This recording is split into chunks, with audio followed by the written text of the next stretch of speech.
Hello बेटा, मैं अनिल कुमार बिंद, आपका अपना यूट्यूब चैनल गोल्डेस फिजिक्स में स्वागत है। दोस्तों, आज हम लोग क्लास 12 के सबसे इंपॉर्टेंट टॉपिक कूलम्ब्स लॉ के बारे में डिस्कस करने वाले हैं।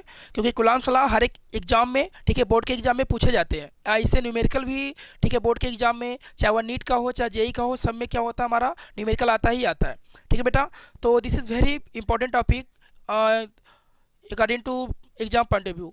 ठीक है बेटा, तो ध्यान समझिएगा। According to this law, the electrostatic force between two point charge is directly proportional to the product of their magnitude and inversely proportional to the square of the distance between them। इसके कहने का मतलब ये है कि Coulomb's law के according ये बोला जा रहा है कि दो पॉइंट चार्ज के बीच जो फोर्स लग रहा है, कौन सा फोर्स? Electrostatic force. ठीक है बेटा, ध्यान समझिएगा कि जहाँ पर चार्जेज होते हैं ना, जहाँ पर चार्जेज होते हैं वहाँ इलेक्ट्रिक फोर्स लगता है। ठीक है, तो यहाँ से क्या हो रहा है कि बोल रहा है कि जो इलेक्ट्रोस्टैटिक फोर्स लग रहा है, ठीक है, वह डिपेंड करेगा कि दोनों चार्ज के मैग्नीट्यूड के ऊपर और दोनों चार्ज के सेंटर से जो डिस्टेंस है उसके स्क्वायर के इनवर्सली प्रोपोर्शनल के ऊपर डिपेंड करेगा। ठीक है, तो ये हमारा कूलम्ब्स लॉ हो रहा है। तो चलो इसको हम लोग आगे करते हैं। देखो, राइट करेंगे हम लोग यहाँ से अकॉर्डिंग टू कूलम्ब्स लॉ।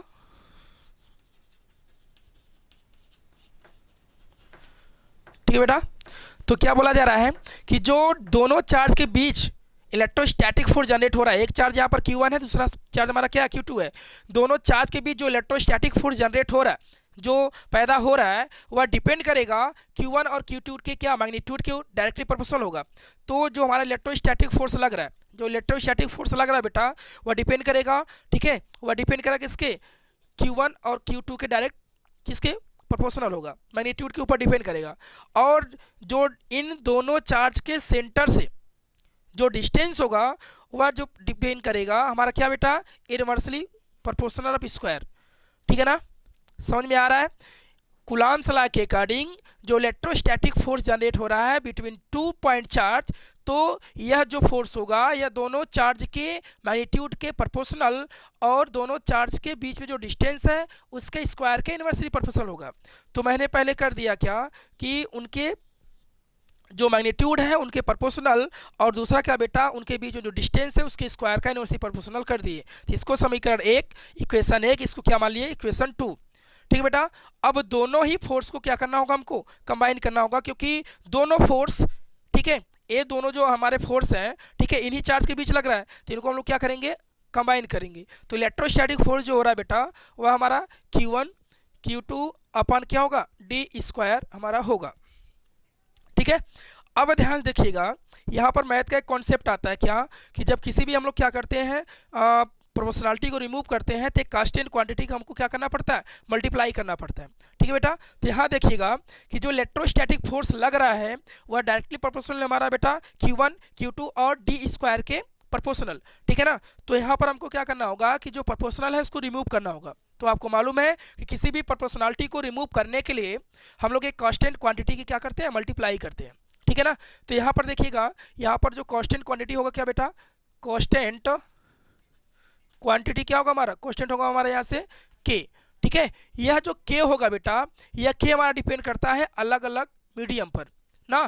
ठीक है, ध्यान देखिएगा, अब हम यहाँ से रखेंगे, तो electrostatic force is directly proportional to the product of charge upon inversely proportional to the square of distance. ये हो गया हमारा। तो यहाँ से हम जैसे इनको क्या करेंगे बेटा, ठीक है, रिमूव करेंगे प्रोपोर्शनलिटी को, तो हो जाएगा हमारा K Q1 Q2 अपन क्या होगा बेटा? d²। ये हमारा होता है कूलम्ब्स लॉ ना। जो कूलम्ब्स लॉ होता है दोनों चार्ज के मैग्नीट्यूड के ऊपर डिपेंड करता है और उनके बीच का डिस्टेंस के स्क्वायर के इनवर्सली प्रोपोर्शनल डिपेंड करता है। ठीक है बेटा, तो ध्यान समझिएगा, ये जो K हमारा होता है, यह K अलग अलग मीडियम पर डिपेंड करता है।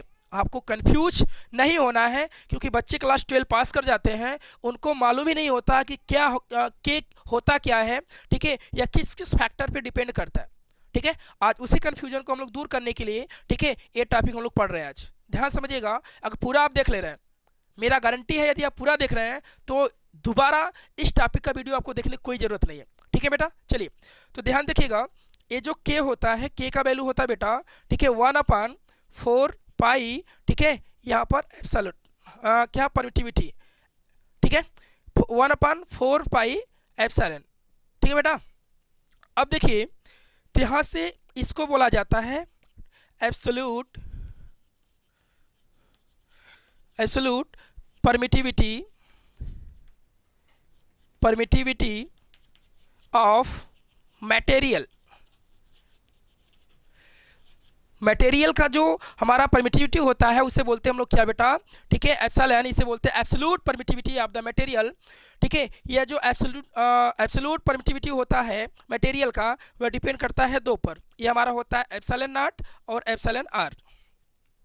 ठीक है बेटा, यहाँ देखिए ध्यान समझिएगा, मटेरियल पर डिपेंड करता है। ये जो हमारा एप्सिलॉन है ये हमारा डिपेंड करता है किस पर, मटेरियल पर, जिसे हम लोग परमिटिविटी कहते हैं। यह मटेरियल पर डिपेंड करता है कि जो यह हमारा चार्ज है, ठीक है, जो कूलम्ब लॉ बता रहे हैं कि किसी दो पॉइंट चार्ज के बीच जो फोर्स लगता है वह इलेक्ट्रोस्टैटिक फोर्स होता है। उसका जो मैग्नीट्यूड होगा दोनों चार्ज के प्रोपोर्शनल, यानी मैग्नीट्यूड के प्रोपोर्शनल और डिस्टेंस के स्क्वायर के इनवर्सली प्रोपोर्शनल होगा।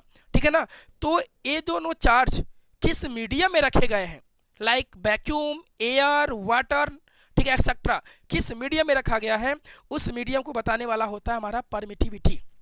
उस मीडियम को बताने वाला होता है हमारा बेटा क्या, परमिटिविटी।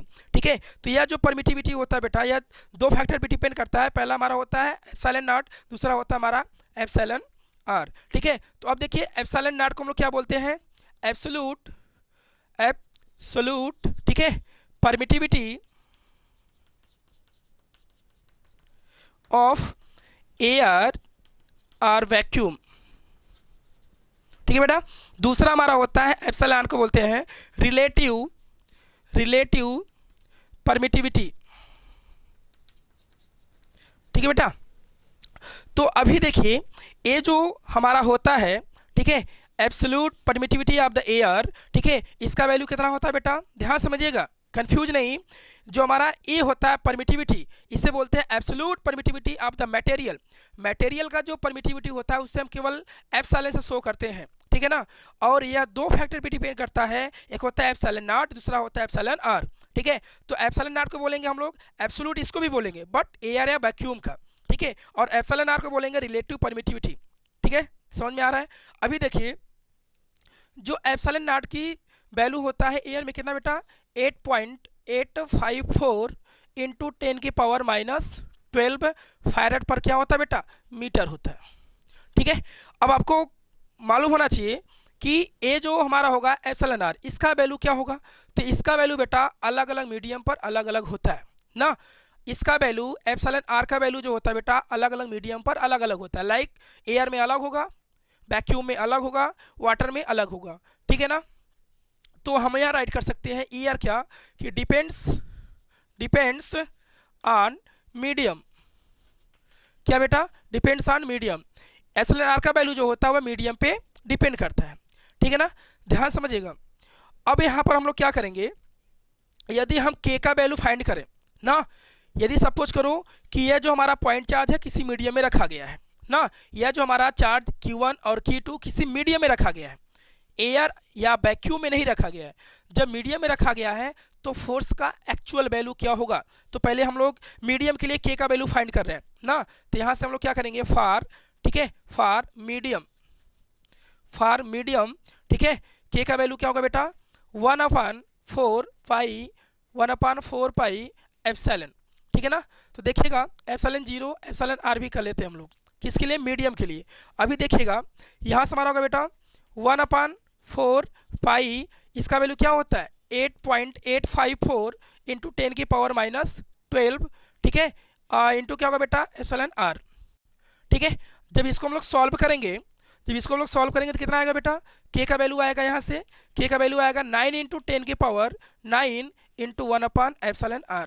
ठीक है ना, ये हमारा के का वैल्यू आएगा। ठीक है, तो मीडियम में जब हमारे पॉइंट चार्ज मीडियम में रखे गए हैं, ध्यान समझिएगा कि मीडियम के लिए के का वैल्यू कितना आ गया 9 इंटू 10⁻9, ठीक है, इंटू 1/एप्सिलॉन आर रिलेटिव परमिटिविटी। ठीक है, तो अब देखिए सपोज करिए कि मीडियम किस में रखा है, मीडियम में रखा गया है, तो एक्चुअल जो इलेक्ट्रोस्टैटिक फोर्स जनरेट होगा उसका वैल्यू क्या होगा, यहाँ के का वैल्यू रख दीजिए, तो हो जाएगा हमारा फोर्स, इलेक्ट्रोस्टैटिक फोर्स क्या होगा बेटा, यहाँ से हो जाएगा हमारा 9 इंटू 10⁻9, ठीक है, एप्सिलॉन आर Q1 Q2 अपन क्या होगा बेटा डी स्क्वायर, ठीक है ना। ये क्या होगा मीडियम में, ठीक है। जब हमारे पॉइंट चार्ज कहाँ रखे गए हैं मीडियम में, जब पॉइंट चार्ज मीडियम में रखा गया है तो इलेक्ट्रोस्टैटिक का फोर्स की वैल्यू क्या होगा 9 × 10⁹ Q1 Q2, ठीक है, अपान एप्सिलॉन आर डी स्क्वायर, ठीक। अब यही पॉइंट चार्ज कहाँ रखे जाएं, एयर में या वैक्यूम में ना। तो हम लोग क्या करेंगे, दूसरा यहाँ हैशटैग लगाएंगे हम लोग, ठीक है, फॉर एयर और वैक्यूम ना। एयर या वैक्यूम में के का वैल्यू क्या होगा बेटा, तो के इसका टू होता है 1/, ठीक है, 4, ठीक है, 4 पाई एप्सिलॉन 0 एप्सिलॉन आर, ठीक है बेटा ना। तो रिलेटिव परमिटिविटी का एयर में वैल्यू कितना होता है, 1 होता है, ठीक है ना। ध्यान समझिएगा, जो एप्सिलॉन आर होता है ई आर, इसका एयर में वैल्यू कितना होता है 1, एयर में वैल्यू कितना होता है बेटा 1 होता है। तो यहाँ पर के का वैल्यू क्या आ जाएगा, के इसका टू हमारा हो जाएगा यहाँ से 1/4 पाई एप्सिलॉन 0 ना बेटा। तो यहाँ से रखेंगे हम लोग क्या कि 1/4 पाई, ठीक है, इंटू 10 के 8 × 854 × 10⁻⁻12, ठीक है बेटा। अब देखिएगा के का वैल्यू क्या आएगा, डायरेक्टली यहाँ पर 9 × 10⁻9 आ जाएगा। अब देखिए, तो हम अभी मीडियम में रखे थे तो इसका वैल्यू कितना आया था 9 × 10⁻9, ठीक है, Q1 Q2 अपान एप्सिलॉन आर डी स्क्वायर। अब हम इसी पॉइंट चार्ज को कहाँ रख रहे हैं, एयर में रख रहे हैं, तो उसका वैल्यू कितना होगा, ठीक है। तो एयर के लिए के की वैल्यू यहाँ पर आ गया, तो इलेक्ट्रोस्टैटिक फोर्स क्या होगा बेटा, हो जाएगा हमारा यहाँ से 9 × 10⁻9, ठीक है, Q1 Q2 अपान क्या होगा बेटा डी स्क्वायर। समझ में आ रहा है, ध्यान समझिएगा, ये हमारा क्या होता है Q1 Q2 अपान डी स्क्वायर, ठीक। ये हमारा हो गया एयर के लिए। एयर में इलेक्ट्रोस्टैटिक फोर्स, जब हमारे चार्ज दोनों चार्ज एयर या वैक्यूम में रखे जाएंगे तब हमारा इलेक्ट्रोस्टैटिक फोर्स की वैल्यू होगा, ठीक है। जब दोनों चार्ज हमारे कहाँ रखे जाएंगे, किसी मीडियम में रखे जाएंगे, ठीक है, तो हमारा ये वैल्यू होगा, ठीक है। अब ध्यान समझिएगा, जो इलेक्ट्रोस्टैटिक फोर्स होता है वह परमिटिविटी क्या होता है, इन्वर्सली प्रोपोर्शनल होता है ना। इलेक्ट्रोस्टैटिक फोर्स जो होता है बेटा, वह परमिटिविटी क्या होता है हमारा जस्ट अपोजिट होता है ना, जस्ट क्या होता है अपोजिट होता है, ठीक है। यदि परमिटिविटी हम बढ़ा रहे हैं, ठीक है, तो इलेक्ट्रोस्टैटिक फोर्स क्या होगा बेटा कम होगा। समझ में आ रहा है, यदि हम परमिटिविटी बढ़ा रहे हैं तो हमारा यहाँ से फोर्स क्या होगा, इलेक्ट्रोस्टैटिक फोर्स जो बीच में लग रहा है, कहाँ पर, दो पॉइंट चार्ज के बीच लग रहा है, वो हमारा क्या होगा कम हो जाएगा। इसका मतलब कि जैसे जैसे परमिटिविटी बढ़ा रहे हैं तो मीडियम क्या हो रहा है हमारा बढ़ता जा रहा है ना। इसका मतलब कि इनके बीच में जो फोर्स लग रहा है ना, इनके बीच में जो फोर्स लग रहा है, ठीक है, उनका अपोज करने वाला धीरे धीरे क्या हो रहा है बढ़ रहा है। तभी तो कि परमिटिविटी मतलब क्या होता है मीडियम होता है। तो जैसे जैसे हम परमिटिविटी बढ़ाते हैं हमारा इनके बीच में लगने वाला जो फोर्स होगा, इनके बीच में दोनों चार्ज के बीच में जो फोर्स लगा वो डाउन हो जाएगा। इसका मतलब कि परमिटिविटी क्या करेगा, ठीक है, इनके दोनों चार्ज के बीच में जो फोर्स लगेगा उनको क्या करेगा, वह हमारा अपोज करेगा ना। इसलिए कि हम जैसे जैसे परमिटिविटी बढ़ाएंगे वैसे वैसे इनके बीच में जो फोर्स लगेगा वो हमारा क्या होगा कम होगा। तो इसका मतलब सीधे सीधे ये कह सकते हैं कि जो परमिटिविटी होता है बेटा वह दोनों चार्ज के बीच अपोजिट का काम करता है, अपोज का काम करता है, रोकने का काम करता है ना।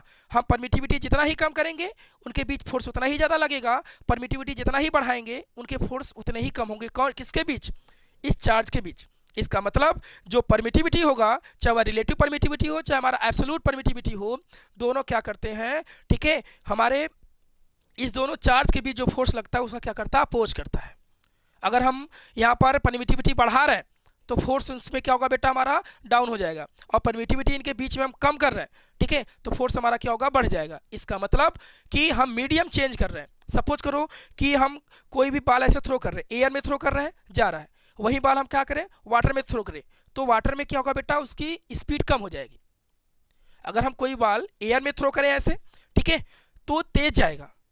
अब हम क्या कर रहे हैं, अब हम मीडियम चेंज कर रहे हैं, एयर की जगह क्या ले रहे हैं हम वाटर। अब उसी बाल को हम क्या करें वाटर में ऐसे थ्रो करें, उसी बाल को हम क्या करें बेटा वाटर में थ्रो कर रहे हैं, तो मीडियम चेंज हो गया, ठीक है, हाई अपोजिशन का मीडियम आ गया, तो उनके बीच जो हमारा वेलोसिटी होगा वो कम होगा। इसका मतलब फोर्स अब क्या हो रहा है कम लग रहा है। इसीलिए तो ऑब्जेक्ट हमारा एयर में तेज गया था, ज़्यादा दूर गया था, जबकि वाटर में पानी में कम दूर गया था। तो वैसे यहाँ भी है कि जैसे जैसे परमिटिविटी या मीडियम चेंज करेंगे वैसे वैसे हमारा क्या होगा इनके बीच में फोर्स क्या होगा, ठीक है, हमारा कम हो जाएगा, और परमिटिविटी हमारा कम रहेगा तो फोर्स हमारा ज़्यादा हो जाएगा।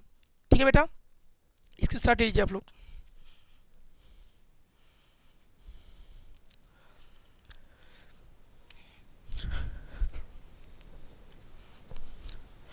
यदि आप लोग को वीडियो अच्छा लगा हो तो लाइक सब्सक्राइब शेयर करना ना भूलिएगा। Thank you for watching this video.